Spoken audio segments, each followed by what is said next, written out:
artist today again. A portrait.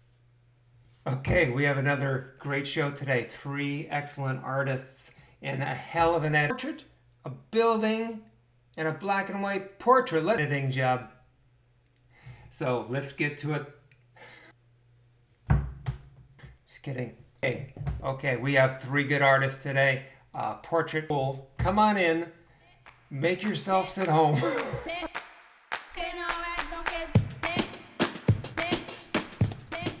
And we're live. Okay, Majid, this is a really cool piece. I like how you showed the progression here. There's a lot to learn there. So thanks for doing that. Very cool. I got 3 things. They're small.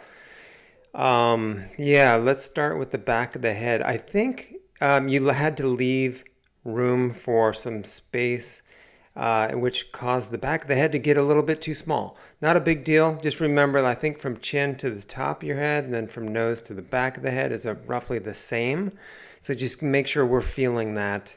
And I think I would nudge it out, but you see the problem that caused. Okay, the tangent here, class, people, tell me, do we like this tangent or not? I think it's odd that it's there. It's drawing weird attention to it. This ear, look at closely. I think, yeah, without those darks, it kind of looks like there's maybe something inner ear, but I think I'd love to see a little punchier on those darks. Look at that. That looks cool. Okay. The eyebrow, I extended a little bit and darkened. I think that makes it, I'm feeling it. I'm just feeling that she needs a little bit more there. Oh, I love these little pink lights. Look at that control you did there. And then up here in the corner, look at the attention you paid. Get in closer, Tom. There we go. Look at this. This is masterful. The way you showed the form at something that's such a throwaway as that hair up there. Good job. Yeah, there's a little roboticness going on here. Feels a little robotic. Hands are tough. I would say for this one, just let's downplay it with light. But watch, I've got a video coming up about hands and how to make them real interesting. But good job on this. Woot, woot. All right, here we go. ATB_D.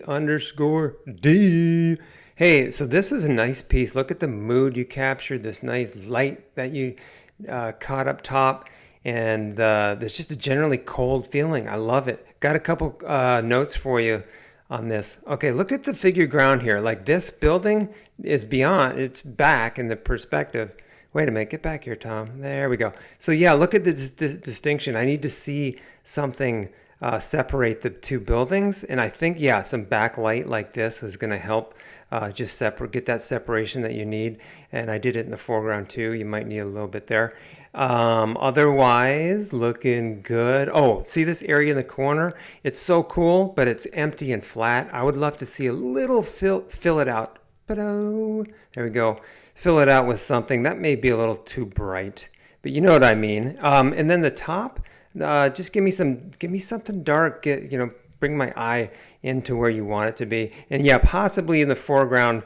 Now that I'm looking at it, I want to show another tree, maybe some depth. Something interesting there because it's such a big area. It's got a lot of real estate. Anyway, good job on this. Boom. Here we go. And last for today is let's get into this. Yeah, what I would do with this tone, look at the nice study, nice subtle values, but I think you're missing some darks and lights. You know me. I love my contrast.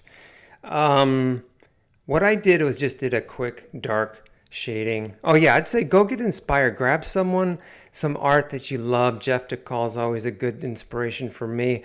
Look what they're doing with the punchy full value of the whole piece. So I just darkened it a little on under the chin on the side. That's too much of a hard edge. And then yeah, I threw some lights on some areas. I may have overdone it, but you see what I mean. See how we're using the whole spectrum here of the black, the grayscale.